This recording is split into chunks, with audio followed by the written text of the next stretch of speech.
Here we go. Fine Music 580. I lost the battle to get on first. Charlie Zero, take us somewhere. CATLER Bros. Crash Landing, taking you guys back to 1996. Wow. 10 tracks, 45 minutes. The genre is jazz and progressive rock. They're from New York, New York.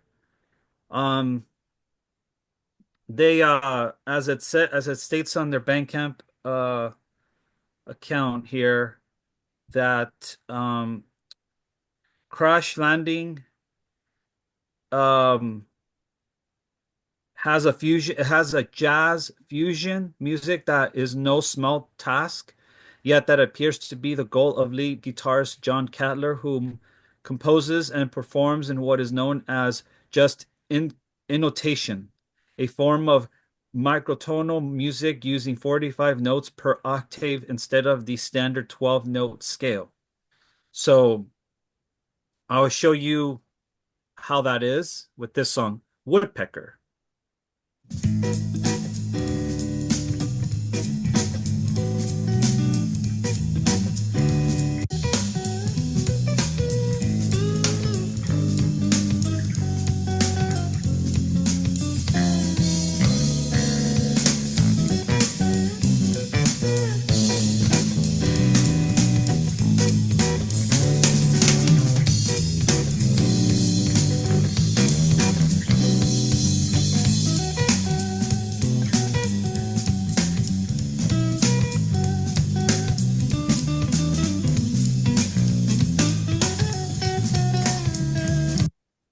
So the whole entire track is very, very the definition of progressive jazz and rock. Um, Real quick, this cover album, I don't know why they changed it here because on YouTube and Spotify, the album is gonna make you guys laugh because it's a train coming like this way, and you see this man jumping off it into the water. It almost looks like he's happy to jump off the bridge. So I thought it was funny. I don't know if you guys will think it's humorous or anybody else out there, but I thought it was very funny. This is what what they changed to it. I don't know why, but anyway, the music. To me, the music was very mellow, very refreshing. It's almost as if you are in that New York state of mind Hmm. where the music scene was happening, but then your um you get your underdogs here who have a very different approach to music. This is the only album that I know that I was able to research.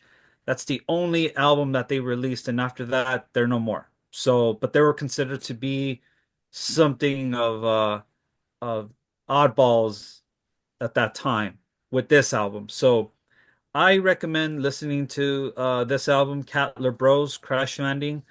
Check them out on Bandcamp, Spotify, and YouTube. You guys will really, really dig this. Next one, VCR-classique, Visual Design 97, the year 2018, 15 tracks, 30 minutes. This genre is considered vaporwave slash late night lo-fi. Um, what do I mean by that? And it doesn't say where they're from here, but I dug more deep research and they're from Moscow, Russia. That's all I know. And let me give you guys a taste.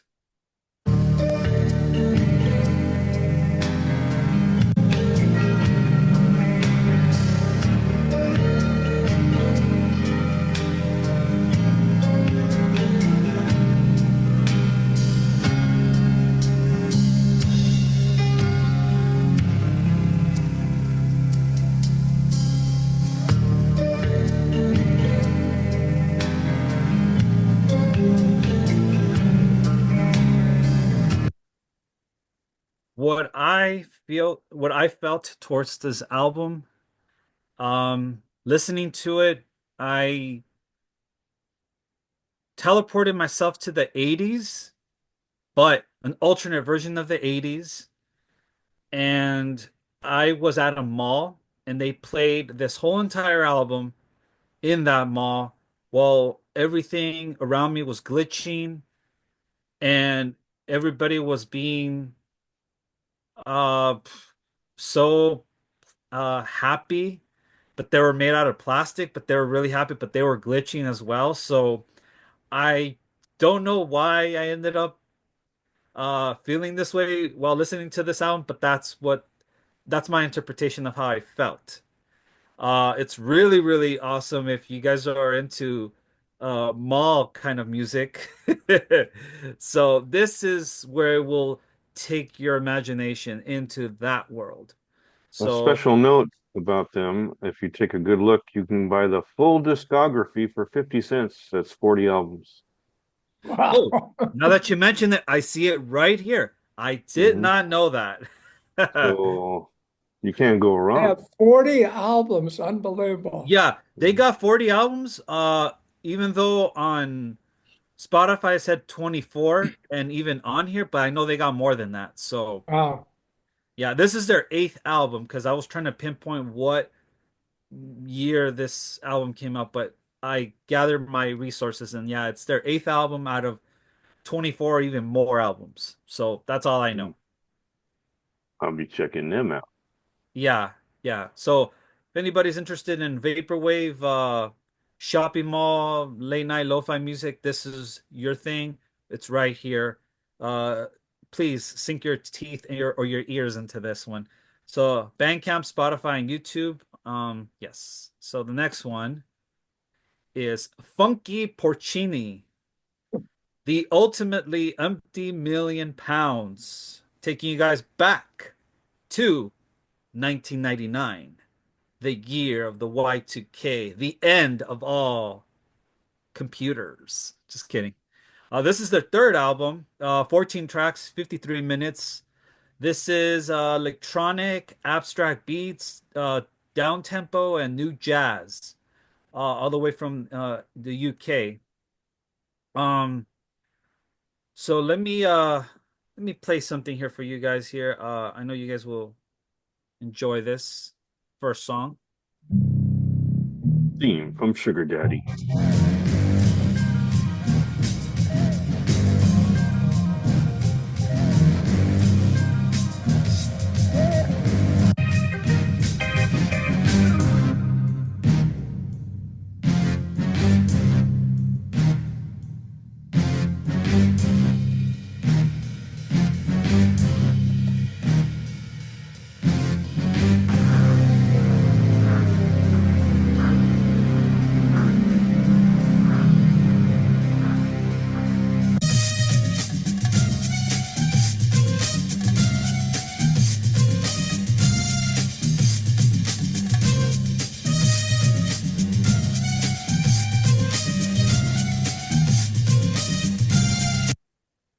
Okay, so my impression of this album, really, really great, very different.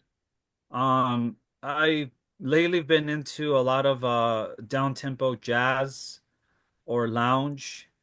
I did not know that this artist existed or any of the artists of that time of the 90s, mid to late 90s, but it's very underground. I know everything in the 90s was very bombarded with either the UK pop or grunge or alternative rock, but when it comes to this, Funky Porcini, I thought it was really, really great. He's got a whole discography of music, 14 albums, but each and every one of them is different. This I really, really love from beginning, middle to end. It does have some sort of a trip psychedelic electronic feel at times, but it does give you that sense of wonder of what these musicians were interpreting the late 90s of that time, and especially with music happening of that time, how they can transport the listener into their world or the music scene. So yeah, anyway, check them out. Funky Porcini, the ultimately empty million pounds on Bandcamp, Spotify, and YouTube. Next one is DiBiase, Schematics. This came out in 2014, 23 tracks, 39 minutes, and this is his fourth album out of six albums. Um, so let me begin by saying that um, Schematics gives listeners an audible diagram of DiBiase's abstract musical genius, heavily influenced of symbols of traditional boom bam, rugged soul, and smoothed out R&B. Schematics showcases DiBiase's better known de la esque, slightly off kilter sound. So let me play you this first track because I love this track. You're watching the Llama Channel. When good llamas go bad. I'm watching the Llama Channel. They're showing when good llamas go bad. Oh, wait.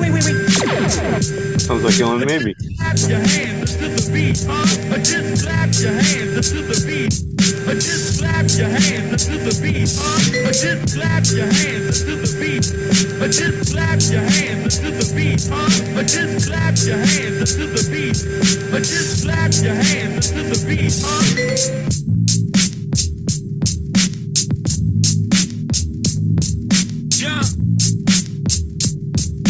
Okay, this album is my wife and I's go-to album whenever we want to relax or um whenever we want to just clean the house. This album really transports us into that calm, peaceful Saturday morning that you just want to chill or just be productive around the house or be creative or whatever it is anybody wants to do. This album's really, really, really good. I highly recommend it. He does sample Samuel L. Jackson, but I'm not gonna play that one. But you guys got to see it, and it's from Pulp Fiction. So it's really, really good stuff.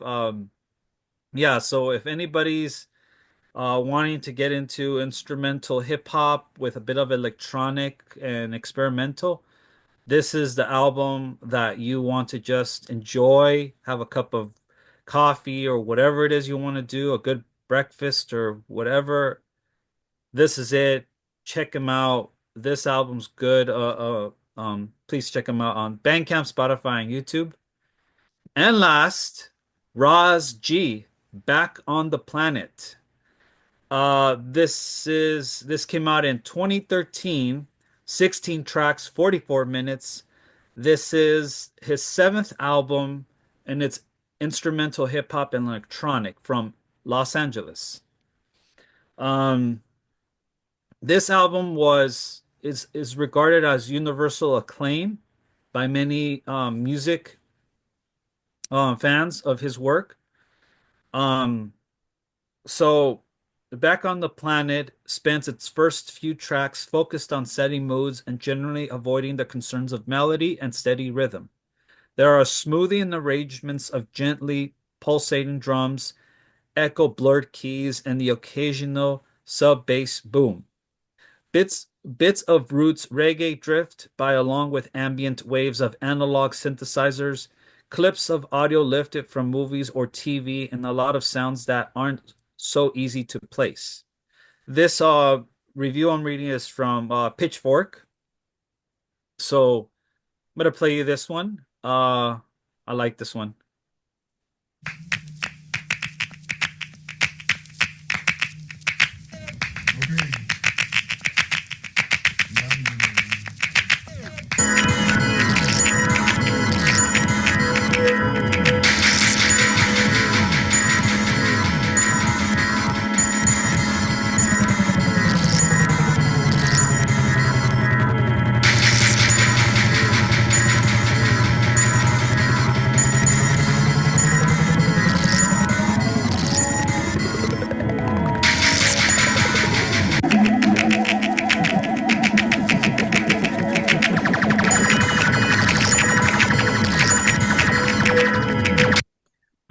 So this is so good. Um, I had him on my list for a while, and it took me quite a while to listen to the whole thing from beginning, middle to end, and I had a very meditative journey to his music, to his mindset of what he put into this whole album. And I thought everything is just absolute masterpiece to me. This is really, really good stuff. Um, I was at first I felt as I was listening to it, I was zoned out because I was stuck in this world that was deserts and silver frogs like singing melodies out of their mouth even though they weren't even making any sounds, but I thought it was pretty cool.